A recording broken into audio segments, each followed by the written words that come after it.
आता एक मोठी बातमी सध्या समोर येते। अभिनेता सैफ अली खाननं रिक्षा चालकाची भेट घेतली आहे। हल्ल्यानंतर रुग्णालयात पोहोचलेल्या चालकांची भेट घेतली आहे। सैफ अली खाननं ऑटो चालक भजन सिंग राणांची भेट घेतली आहे। तर हा फोटो सध्या समोर आलाय। सैफवर हल्ला झाल्यानंतर भजन सिंगनं सैफला रुग्णालयात नेलं होतं। सैफला रुग्णालयातून डिस्चार्ज मिळाल्यानंतर सैफ अली खाननं सर्वात प्रथम भजन सिंग राणांची भेट घेतली आहे। त्यामुळे हा फोटो सध्या सोशल मीडियावर व्हायरल होतोय। अभिनेता सैफ अली खाननं या रिक्षा चालकाची भेट घेतली आहे। सैफवर हल्ला झाल्यानंतर या रिक्षा चालकानं सैफला रुग्णालयात दाखल केलं होतं। त्यामुळे सैफला डिस्चार्ज मिळाल्यानंतर सर्वप्रथम अभिनेता सैफ अली खाननं या रिक्षा चालकाची भेट घेतली आहे। सैफ अली खाननं भजन सिंग राणांची भेट घेतली आहे। डिस्चार्ज मिळाल्यानंतर सैफ अली खाननं त्यांची भेट घेतली आहे। मोठी बातमी सध्या समोर येते। अभिनेता सैफ अली खाननं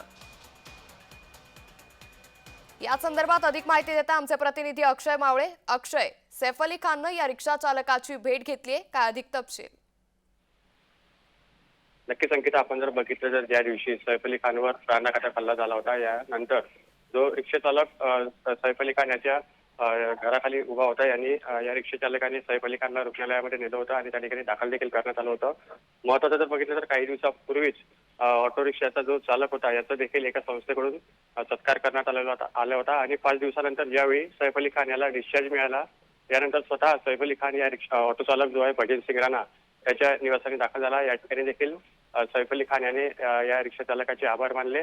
महत्त्वाचं जर बघितलं तर सैफ अली खान याच्यावर ज्यावेळी हल्ला झाला होता, यानंतर महत्त्वाची भूमिका जी होती या ऑटो रिक्षा चालकाने बजावली होती। नक्कीच अक्षय, त्यामुळे या रिक्षा चालकानं सैफवरती हल्ला झाल्यानंतर सैफला रुग्णालयात दाखल केलं होतं। त्या पार्श्वभूमीवर आता सैफनं या रिक्षा चालकाची भेट घेतली आहे। धन्यवाद आपण दिलेल्या सविस्तर माहितीसाठी। तर अभिनेता सैफ अली खाननं या रिक्षा चालकाची भेट घेतली आहे। सैफवरती चाकू हल्ला झाला होता आणि या चाकू हल्ल्यानंतर आता सैफ अली खाननं ज्या रिक्षा चालकानं त्याला रुग्णालयात नेलं त्याची भेट घेतली आहे।